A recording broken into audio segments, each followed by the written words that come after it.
আপনি কি সমস্যা নিয়ে আমার কাছে আসছিলেন, আর চিকিৎসা কি হয়েছিল, আর চিকিৎসা করার পর রেজাল্ট কি হয়েছে একটু বলেন। আমি আগে যে টাইমে হ্যাঁ হ্যাঁ আসছিলাম, হ্যাঁ, আগে যখন আসছিলেন তখন কি সমস্যা নিয়ে আসছিলেন? তখন আমার নাকে পলিপাস ছিল। পলিপাসে দুই সাইডে পলিপাস বাড়ছিল। তখন আমি পলিপাসের কারণে কি সমস্যা হতো আপনার? আমার রাত্রে নিঃশ্বাস টানতে কষ্ট হতো, মানে ঠান্ডা লাগা থাকতো সবসময়। আচ্ছা আর মাথা ব্যথা করতো সর্দির কারণে। আচ্ছা তাই জন্য আসছিলাম। পরে আইসা জায়গায় স্যারের সাথে কথা বললাম, বইলা পরে নাকের মেডিসিনের মাধ্যমে এটা নির্মূল করছে। আর এখানে খাওয়ার জন্য ওষুধ দিয়েছিল আমার।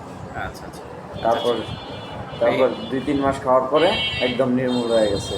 আচ্ছা আচ্ছা, তারপরে এখন কি আপনার নাকের ব্যথা বা এই ধরনের কোনো প্রবলেম আছে? না, ইনশাল্লাহ আল্লাহ নামলে একদম পুরো ক্লিয়ার হয়ে গেছে। আচ্ছা, মাথা ব্যথাও নাই? না না, একদম নিঃশ্বাসে কষ্ট হয়? না, কোনো সমস্যা নেই এখন, আলহামদুলিল্লাহ একদম ক্লিয়ার।